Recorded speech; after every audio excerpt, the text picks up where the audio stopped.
Bidadi township ವಿಚಾರಕ್ಕೆ ಸಂಬಂಧಪಟ್ಟಂತೆ 3 ದಿನಗಳ ಕಾಲ ಜೆಡಿಎಸ್ ಮತ್ತು ಬಿಜೆಪಿ ಮೈತ್ರಿಯಾಗಿ ಈ ಒಂದು ಪಾದಯಾತ್ರೆಯನ್ನು ಕೈಗೊಂಡಿರೋದು. ಬಿಜೆಪಿ ಸಾಂಕೇತಿಕವಾಗಿ ಬೆಂಬಲವನ್ನು ಕೊಟ್ಟಿದೆ.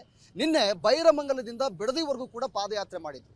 ಇವತ್ತು ಬಿಡದಿಯಿಂದ ನೈಸ್ ರಸ್ತೆ ಜಂಕ್ಷನ್ ವರೆಗೂ ಕೂಡ ಇವತ್ತು ಪಾದಯಾತ್ರೆಯನ್ನು ಕೈಗೊಳ್ತಾರೆ. ಇವತ್ತು 15 ಕಿಲೋಮೀಟರ್ ಪಾದಯಾತ್ರೆಯನ್ನು ರೈತರು ಮಾಡ್ತಾ ಇರೋದು. ವಿವಿಧ ಜಿಲ್ಲೆಗಳಿಂದ ಸಾಕಷ್ಟು ಸಂಖ್ಯೆಯಲ್ಲಿ ರೈತರು ಬಂದಿದ್ದಾರೆ. ಸಾವಿರಾರು ಸಂಖ್ಯೆಯಲ್ಲಿ ಮಹಿಳೆಯರು ರೈತರು ಇಲ್ಲಿ ಜಮಾವಣೆಗೊಂಡಿರೋದು ನನ್ನ ಜೊತೆ ಗಮನಿಸ್ತಾ ಇದ್ದೀರಾ ನೀವು. ವಿವಿಧ ಜಿಲ್ಲೆಗಳಿಂದ ರೈತರು ಇಲ್ಲಿ ಈ ಹೋರಾಟದಲ್ಲಿ ಭಾಗಿಯಾಗಿರೋದು, ಈ ಪಾದಯಾತ್ರೆಯಲ್ಲಿ ಭಾಗಿಯಾಗಿರೋದು. ಮಹಿಳೆಯರು ಕೂಡ ನಿನ್ನೆ ಮಳೆ ಗಾಳಿ ಎನ್ನದೇ ಈ ಪಾದಯಾತ್ರೆಯಲ್ಲಿ ಸಾಗಿದ್ರು. ಇವತ್ತು ಬಿಡದಿಯಿಂದ ನೈಸ್ ಜಂಕ್ಷನ್ ರಸ್ತೆವರೆಗೂ ಕೂಡ ಈ ಒಂದು ಪಾದಯಾತ್ರೆಯನ್ನು ಕೈಗೊಳ್ತಾರೆ. 15 ಕಿಲೋಮೀಟರ್ ಈ ಪಾದಯಾತ್ರೆ ನಡೆಯೋದು. ಇದರಲ್ಲಿ ಇವತ್ತು HD ಕುಮಾರಸ್ವಾಮಿ ಅವರ ಜೊತೆಗೆ HD ದೇವೇಗೌಡರು ಈ ಒಂದು ಪಾದಯಾತ್ರೆಗೆ ಬರ್ತಾರೆ. ಅವರು ಇವತ್ತು ಬಿಡದಿ 2ನೇ ದಿನದ ಪಾದಯಾತ್ರೆಗೆ ಚಾಲನೆಯನ್ನು ಕೊಡ್ತಾರೆ. ಇಲ್ಲಿರುವಂಥ ರೈತರಿದ್ದಾರೆ, ನಾನು ಮಾತಾಡ್ತಾ ಹೋಗ್ತೀನಿ. ಸರ್ ನಮಸ್ತೆ. ಈಗ ನಿನ್ನೆ ಬೈರಮಂಗಲದಿಂದ ಬಿಡದಿವರೆಗೂ ಕೂಡ ಪಾದಯಾತ್ರೆ ಮಾಡಿದ್ರು. 1 ದಿನ ಪಾದಯಾತ್ರೆ ಆಯಿತು. ಒಟ್ಟು 3 ದಿನ ಪಾದಯಾತ್ರೆ ನೀವು ಮಾಡ್ತಾ ಇರೋದು. ನಿನ್ನೆಯ ಪಾದಯಾತ್ರೆ ಎಷ್ಟು ಇಂಪ್ಯಾಕ್ಟ್ ಆಗಿದೆ ಅಂತ ಸರ್ಕಾರದ ಮೇಲೆ? ನಿನ್ನೆಯ ಪಾದಯಾತ್ರೆ ಈ ಸರ್ಕಾರಕ್ಕೆ ನಿಜವಾಗ್ಲೂ ಹೇಳಬೇಕು ಅಂದರೆ ಬಿಸಿಯನ್ನು ಮುಟ್ಟಿಸ್ತಾ ಇದೆ. ಯಾಕೆ ಅಂದರೆ ಬೈರಮಂಗಲ ಮತ್ತು ಕಂಚಿಗಾನಹಳ್ಳಿ ಗ್ರಾಮ ಪಂಚಾಯತಿ 24 ಗ್ರಾಮಗಳ ಫಲವತ್ತಾದ ಪ್ರದೇಶವನ್ನು ಸುಮಾರು 1 ಲಕ್ಷ ಮರಗಳನ್ನು ಮಾರಣವನ್ನು ಮಾಡ್ತಾ ಇರ್ತಕ್ಕಂಥ ಸಂದರ್ಭದಲ್ಲಿ ಇವತ್ತು ನಮ್ಮ ನಾಯಕರಾದಂಥ ನಿಖಿಲ್ ಕುಮಾರಸ್ವಾಮಿ ಅವರು, HD ಕುಮಾರಸ್ವಾಮಿ ಅವರು ಮತ್ತು ದೇವೇಗೌಡರ ನೇತೃತ್ವದಲ್ಲಿ ಮತ್ತು ಇಲ್ಲಿನ ಮಾಜಿ ಶಾಸಕರಾದಂಥ ಮಂಜುನಾಥ್ರವರ ನೇತೃತ್ವದಲ್ಲಿ ಇವತ್ತು 9 ಮತ್ತು 10 ಮತ್ತು 11ನೇ ತಾರೀಕು ಈ ಪಾದಯಾತ್ರೆ ಕಾರ್ಯಕ್ರಮವನ್ನು ಇಟ್ಕೊಂಡಿದ್ದೀವಿ. ಇಲ್ಲಿ ಫಲವತ್ತಾದ ಭೂಮಿಯನ್ನು ಈ ಸರ್ಕಾರ ಕೇವಲ ರಿಯಲ್ ಎಸ್ಟೇಟ್ ಮಾಫಿಯಾಗೋಸ್ಕರ ಇದನ್ನು ವಶಪಡಿಸ್ಕೊತಾ ಇದೆ. ಯಾಕೆಂದರೆ ಆರೋಹಳ್ಳಿ ಇಂಡಸ್ಟ್ರಿಯಲಿಗೆ ಮತ್ತು ಬಿಡದಿ ಇಂಡಸ್ಟ್ರಿಯಲಿಯ ಮಧ್ಯೆ ಇರತಕ್ಕಂಥ ಜಾಗ, ಇಂಥ ಫಲವತ್ತಾದ ಜಾಗನೇ ಬೇಕಾ ಈ ಸರ್ಕಾರಕ್ಕೆ? ಈ ಸರ್ಕಾರಕ್ಕೆ ಕಣ್ಣಿಲ್ವ? ಈ ಮಾನ್ಯ ರಾಹುಲ್ ಗಾಂಧಿ ಅವರು ಹೇಳ್ತಾರೆ ಕಾಕ್ರೋಚ್ ಪಾರ್ಟಿಯವ್ರನ್ನ ಕಟ್ಟಿಕೊಂಡು ಡೆಲ್ಲಿಯಲ್ಲಿ ನೀವು ಸತ್ಯಾಗ್ರಹ ಮಾಡ್ತೀರಿ, ಹುಡುಗರನ್ನೆಲ್ಲ ಎತ್ಕೊಳ್ತೀರಲ್ಲ, ಇಲ್ಲಿ ರೈತರುಗಳು ನಿಮ್ಗೆ ಗೊತ್ತಾಗಲ್ವಾ? ಈ ರೈತರ ಶಾಪ ನಿಮಗೆ ತಟ್ಟೋದಿಲ್ವಾ? ಈ ರೈತರ ಶಾಪ ನಿಮ್ಗೆ ತಟ್ಟದ 2028ಕ್ಕೆ ನಿಮಗೆ ಪ್ರಾಯಶ್ಚಿತ್ತ ಯಾತ್ರೆ ಅಂತ ನೀವು ಬೋರ್ಡ್ ಹಾಕಿದಿರಲ್ಲ, ಪ್ರಾಯಶ್ಚಿತ್ತ ಯಾತ್ರೆ ಎಲ್ಲ ನಿಮ್ಮ ಸವಾಯತ್ರನ 2028ಕ್ಕೆ JDS ಮತ್ತು BJP NDA ಮೈತ್ರಿ ಕೂಡ ಮಾಡ್ತದೆ ಅಂತ ಈ ಮೂಲಕ ಅವರಿಗೆ ತಿಳಿಸಲು ಇಷ್ಟಪಡ್ತೀನಿ. ಈಗ 2.5 ಕೋಟಿ ಕೊಡ್ತೀನಿ ಅಂತ ಹೇಳಿದ್ರಿ, ಈಗ 3 ಕೋಟಿ ಕೊಡ್ತೀನಿ ಅಂತ ಹೇಳ್ತಿದ್ದಾರೆ. ಇಲ್ಲಿ 2.5 ಕೋಟಿ ಪ್ರಶ್ನೆ ಅಲ್ರ, 3 ಕೋಟಿ ಕೊಟ್ಟರು ಇಲ್ಲ. ಆದರೆ ಇವತ್ತಿನ ದಿನ ರೈತರುಗಳು ಇವತ್ತಿನ ದಿನ ಅರ್ಧ ಎಕರೆ 1 ಎಕರೆ ಮಾಡ್ಕೊಂಡಿರೋರಲ್ಲ, ಅದರಲ್ಲೇ ಜೀವನ ಮಾಡುವಂಥವ್ರು. ದುಡ್ಡಿಗೆ ಯಾರು ಆಸೆ ಪಡ್ತಾ ಇಲ್ಲ. ಯಾಕೆಂದರೆ ತಲಾಂತರದಿಂದ ಬಂದಿರೋದು ಪಿತ್ರಾರ್ಜಿತ ಆಸ್ತಿಗಳು ಇವು. ಅವರ ಮಕ್ಕಳು ಈಗಿನ ಜನ್ರೇಷನಲ್ಲಿ ಇವತ್ತಿನ ಮಕ್ಕಳುಗಳಿಗೆ, ಅವ್ರ ಮುಂದಿನ ಮಕ್ಕಳುಗಳಿಗೆ ಭವಿಷ್ಯಕ್ಕಾಗಿ ಭೂಮಿಯನ್ನು ಉಳಿಸ್ಕೋಬೇಕು ಅಂತ ಹೇಳ್ತಾ ಇವತ್ತಿನ ದಿನ ಪಾದಯಾತ್ರೆ ಮಾಡ್ತಾ ಇದ್ವಿ. ಈಗ DK ಶಿವಕುಮಾರ್ ಹೇಳ್ತಿರೋದು ನಾವು ಬಲವಂತವಾಗಿ ಭೂಮಿಯನ್ನು ಪಡಿತಾ ಇಲ್ಲ, ಯಾರೆಲ್ಲ ಒಪ್ತಾರೆ ಅವ್ರ ಹತ್ರ ಭೂಮಿ ಪಡಿತಿದೆ ಅಂತ ಹೇಳ್ತಿದ್ದಾರೆ ಅವರು. ಸರ್ ಒಪ್ಕೊಳ್ಳೋದು ಮಾಡ್ತೀನಿ ಅಂತ ಹೇಳ್ತಾವ್ರಲ್ವಾ, ಅದು ಬರವಣಿಗೆಯಲ್ಲಿ ಬಂದು ಕೊಡಲಿ. ನಾನು ಬೈರಮಂಗಲದನ್ನು ಹೇಳ್ತಾ ಇರೋದು, ಇವಾಗ ನಾನು ಹೇಳ್ತೀನಿ ಕೇಳ್ಕೊಳ್ಳಿ.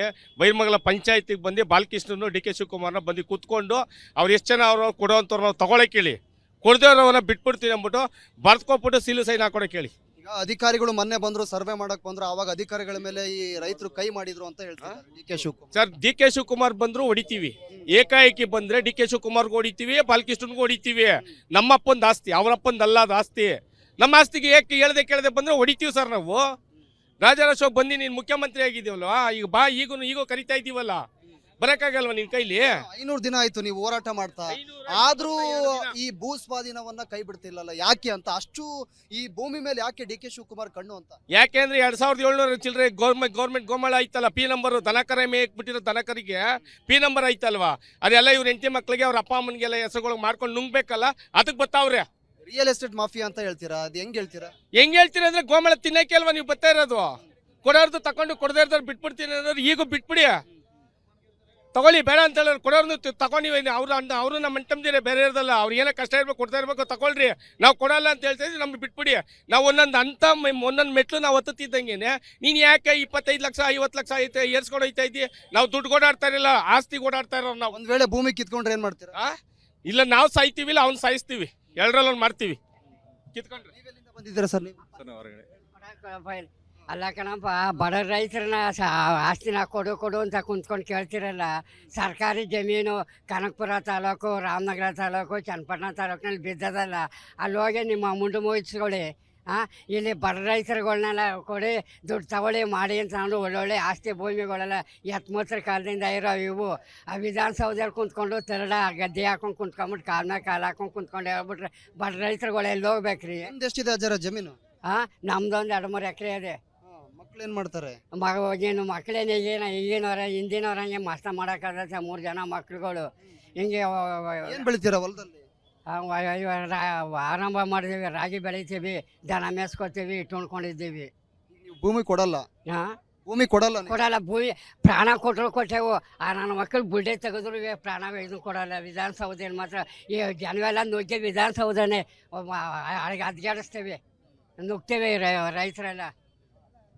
ಇದಿಷ್ಟು ಈ ಭಾಗದ ಬಿಡದಿ ಭಾಗದ ರೈತರು. ಅದರ ಜೊತೆಗೆ ವಿವಿಧ ಜಿಲ್ಲೆಗಳಿಂದಲೂ ಕೂಡ ರೈತರು ಬಂದಿದ್ದಾರೆ. ಅವ್ರು ಹೇಳ್ತಾ ಇರೋದಿಷ್ಟೇ, ಈ ಬಿಡದಿ ಭಾಗದ ರೈತರು ನಾವು ಯಾವುದೇ ಕಾರಣಕ್ಕೂ ಭೂಮಿಯನ್ನು ಕೊಡೋದಿಲ್ಲ. ಯಾಕಂದರೆ ಈ ಭೂಮಿಯಲ್ಲಿ ನಮ್ಮ ಮಕ್ಕಳು ಅವರಿಗೋಸ್ಕರ, ಅವರಿಗೆ ಮುಂದಿನ ದಿನಮಾನಗಳಲ್ಲಿ ಭೂಮಿ ಅವರಿಗೋಸ್ಕರ ಬೇಕು. ಅದರ ಜೊತೆಗೆ ನಾವು ಇಲ್ಲಿ ವ್ಯವಸಾಯ ಮಾಡಿ ನಮ್ಮ ಮಕ್ಕಳನ್ನು ಓದಿಸ್ತಾ ಇದ್ದೀವಿ. ಇವರು ರಿಯಲ್ ಎಸ್ಟೇಟ್ ಮಾಫಿಯಾ ಮಾಡ್ತಾ ಇದ್ದಾರೆ.